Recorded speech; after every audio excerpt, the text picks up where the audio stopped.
읽은 6절과 7절은 골로새서 전체에 대한 요약이라고 할 수 있고, 8절의 말씀은 이후에 등장하는 9절부터 23절까지의 2장 전체 후반부의 내용을 정리하고 있다, 요약하고 있다라고도 할 수 있습니다. 8절의 말씀의 헬라어 성경은 처음 시작을 주의하라는 명령으로 시작합니다. 그런데 이 주의하라라고 하는 단어가 이 기본적으로는 보다라고 하는 단어에서 출발을 합니다. 사실은 보는 것이 늘 일상화되어 있고, 보는 것으로부터 우리의 삶이 시작된다라고도 해도 아마 무방할 것입니다.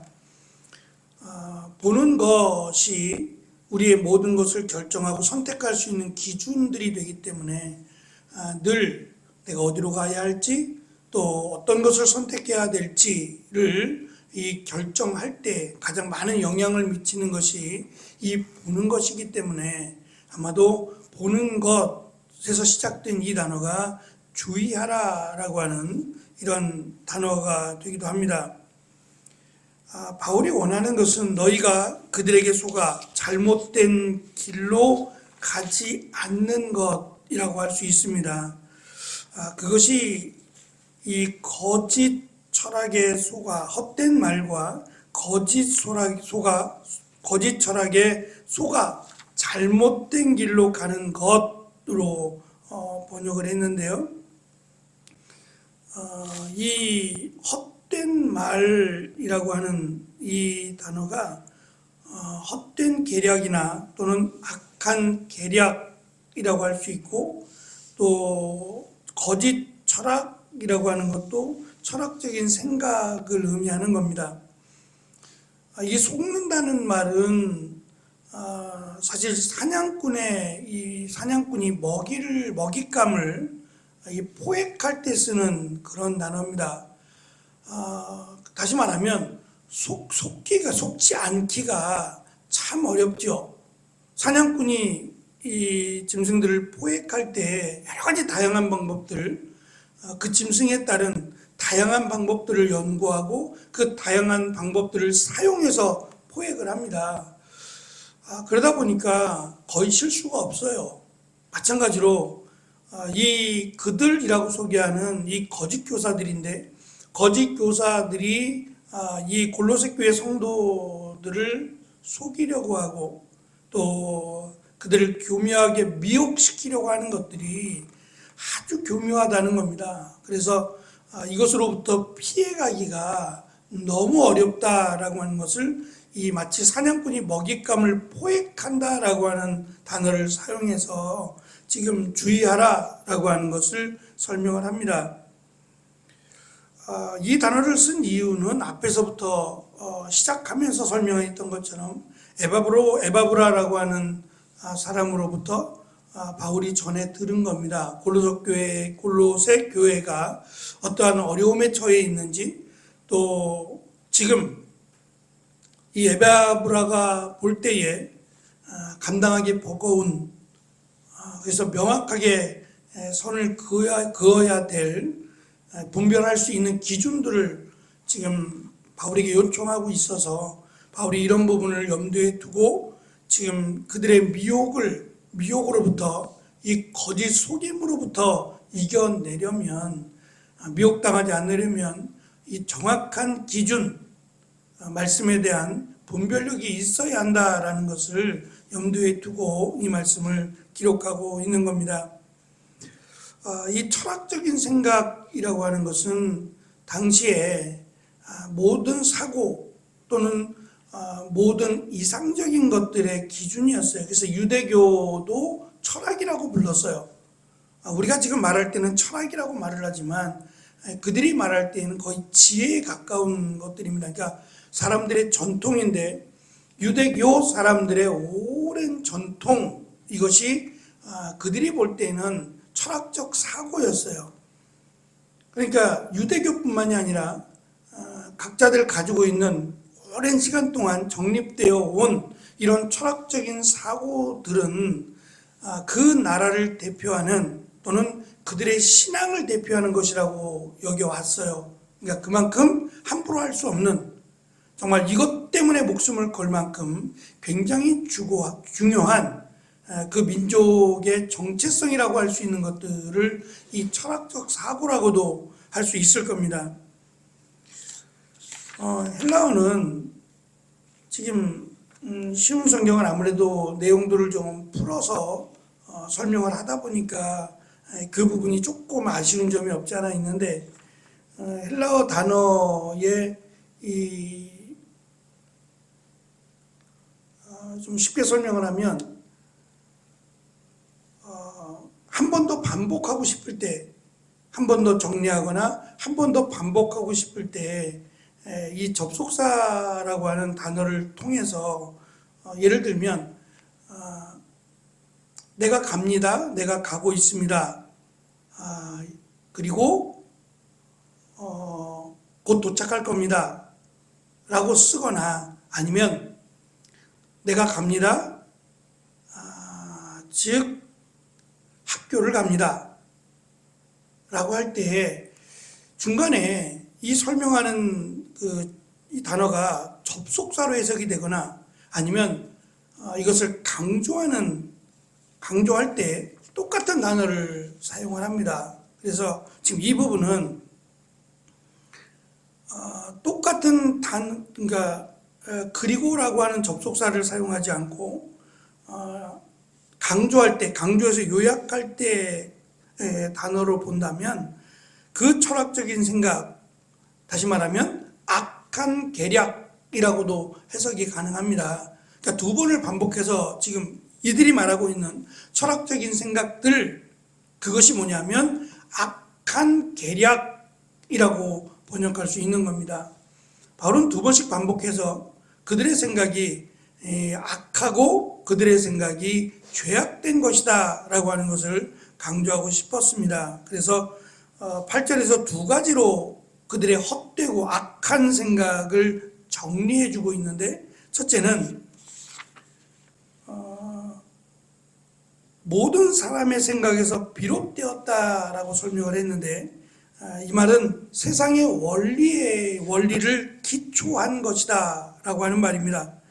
이 한계가 그들이 말하는 철학적 생각이라고 하는 이 한계가 세상의 원리에 따른 거예요. 그러니까 그 이상의 것이 될 수 없다는 거예요. 마치 얼마나 성경은 이보다도 지혜로울 수 없다라고 솔로몬을 설명을 해왔는데, 그가 말하기를 해 아래는 새 것이 없다. 그가 잠도 자지 못하고 너무 이 학문에 심취해서 잠도 자지 못하고, 또 그것들이 너무 신기하고 또 그것들을 알아가는 기쁨이 너무너무 좋아서 밤을 새고 그 새로운 학문에 열심을 다해 왔는데, 지나고 나니까 모든 것이 헛되다라고 말을 한 거예요. 그러니까 지금까지 자기가 지혜롭다라고 한마디로 말할 수 있는 그 사람이 이제껏 해온 모든 일이 헛되다라고 한다면 이게 얼마나 진짜 지혜로운 자가 아니라 어리석은 자였느냐는 거죠. 그러니까 자기 스스로 말하기를 내가 지금까지 해온 모든 것이 헛돼 라고 말하면 이건 지혜로운 자가 될 수 없어요. 한순간에 자기는 정말 어리석은 자다라고 하는 것을 표현한 거예요. 근데 사실 이 말이 지혜로운 말이에요. 역설일지 모르지만 솔로몬이 말한 헛되다라고 하는 이 말이 정답이에요. 왜냐하면 그가 말한 해 아래 새 것이 없다, 자기가 새롭다라고 생각하고 고민하고 연구하고 그래왔던 모든 것들이 이미 오랜 시간 동안 지나오면서 다른 사람들도 고민하고 다른 사람들도 이것에 대해서 관심을 가졌던 거에 불과하다는 거예요. 그러니까 대단한 것 같지만 자기는 하나님처럼 무언가를 만들어내거나 또는 그 비밀인 인간의 세계를 벗어난 것들에 대해서는 결코 알 수 없어요. 그래서 솔로몬이 헛되다라고 말한 것처럼 이들이 말하는 이 철학적인 생각들이 헛되고 악한데, 그것뿐만 아니라 결국은 하나님이 말씀하신 거에 근처도 갈 수 없는 이 세상의 원리에 속한 결국 그러한 철학적 사고다라고 하는 정의입니다. 두 번째는 이 철학적 사고가 인간의 생각에서 만들어낸 것이다 라고 하는 점이에요. 인간의 역사를 어디를 기준으로 하느냐에 따르겠지만 우리는 아담으로부터 봅니다. 첫사람 아담으로부터 인간의 역사를 성경을 따라 살펴보면 한마디로 죄의 역사예요. 인간의 역사는 하나님을 거절하고 거역하고 불순종했던 거절의 역사예요. 멸망당하지 않는 것이 은혜지, 물론 계속해서 그렇다는 건 아닙니다. 하나님은 은혜도 주시고 또 회복하기도 하시고 또 보호해 주셨기 때문에 여기까지 왔지만, 인간의 역사를 들여다보면 정말 죄의 역사다라고 말할 수밖에 없는 것이 인간입니다.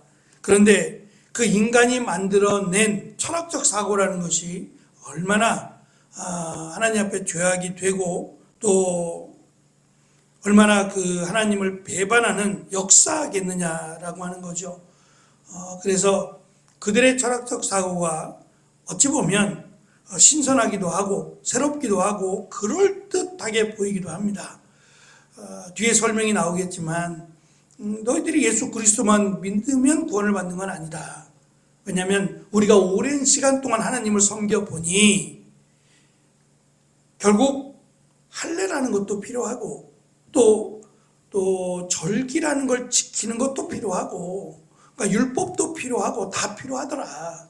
그러니까 우리가 하는 말을 잘 새겨 듣고 예수 그리스도를 믿음으로만 구원을 받는 게 아니라 우리가 오랜 시간 동안 지켜왔던 자기들의 전통이라고 하는 철학적 사고를 같이 지킬 때 너희 구원이 더 견고해진다. 그러니까 할례도 행하고 율법도 지키고 또 절기도 지키고 이런 것들을 병행해야 너희가 구원을 받을 수 있다라고 하는 것이 이 믿음에 확고하게 서 있지 않는 사람들이 볼 땐 그럴듯하다는 거예요. 속아 넘어가기가 쉽다는 거죠. 지금도 우리가 전도하다 보면 예수 그리스도를 믿기만 하면 구원을 받는다라고 하는 것이 진리입니다. 그런데 그렇게 말하면 내가 가진 모든 것들 또는 사회적인 통념을 깨야 돼요. 이제 우리 같은 경우는 제사를 지내지 마라. 지내지 말라는 게 아니죠. 절하지 마라 라고 하는 것이 그들에게는 참 거부감이 들고 부담스러워요. 그런데 절을 해도 된다. 예수님을 믿지만 절을 해도 된다. 또 예수님을 믿지만 술, 담배 해도 된다 라고 설명하면 이것처럼 매혹적인 게 없어요. 그러나 구원이라고 하는 이 하나님의 절대적인 하나님의 뜻에 의하면 맞지 않아요. 맞지 않기 때문에 바울은 이 부분에서 결코 그렇지 않다. 오직 구원은 예수 그리스도를 믿음으로 받는 것이고 그 믿음으로 받은 자의 삶이 하나님이 기뻐하시는 삶을 살아간다라고 하는 것을 명확하게 가르치고자 하는 겁니다. 그래서 세상적인 이 철학적 사고와 이 생각이 얼마나 악하고 제한적인지 스스로 우리는 그렇다라고 말은 하지만 하나님의 뜻은 다르다라고 하는 것을 바울은 명확하게 설명하므로 이후에 설명할 그들의 철학적 사고나 악한 계략이 이 계략에서 넘어가지 말 것을 바울은 8절에서 강조하여 설명합니다. 말씀드린 것처럼 주의하라, 주의하라라고 하는 이 경고성 또는 명령이 보다라고 하는 것에서 출발한 것은 많은 것들이 우리가 보고 결정하는 것들이 많기 때문이에요. 그런데 정확해 보이긴 하지만, 보고 결정한다는 것이 정확해 보이지만 사실은 한계입니다. 오히려 봄으로 인해서 속거나 또 봄으로 인해서 잘못된 결정을 할 때가 의외로 많아요. 그래서 주의하라라고 하는 이 말이 대부분 많은 사람들이 무언가를 보고 결정하고 선택을 하지만 그것이 하나님의 기준에서 하나님의 말씀에서 옳고 그른지를 분별해야 된다. 특별히 이 구원과 관련된 하나님의 나라에 들어가는 일은 결코 우리의 눈으로 보고 결정하는 일이 아니라 말씀으로 믿음으로 결정해야 되는 경우가 훨씬 많다라고 하는 것을 바울은 오늘 말씀을 통해서 우리에게 강조하고 있는 듯합니다. 어쨌든 이 계시록도 마찬가지지만 이 타협한다라고 하는 부분이 참 쉽지 않다라는 생각을 합니다. 대충 하라고 적당히 하라고 하는 말이 좋아 보이기도 하지만 어쩌면 이 말이 가장 무서운 말이기도 합니다. 대충 믿으라고 하는 말이 그래도 구원받을 수 있다라고 하는 이 말이 우리를 하나님의 나라로 인도하지 못하는 무서운 말이 된다라는 것을 기억을 하고 우리는 주님을 향해 오직 그리스도를 향해 나아가는 믿음의 삶을 살아가는 우리가 되어지기를 간절히 축원합니다. 기도하겠습니다.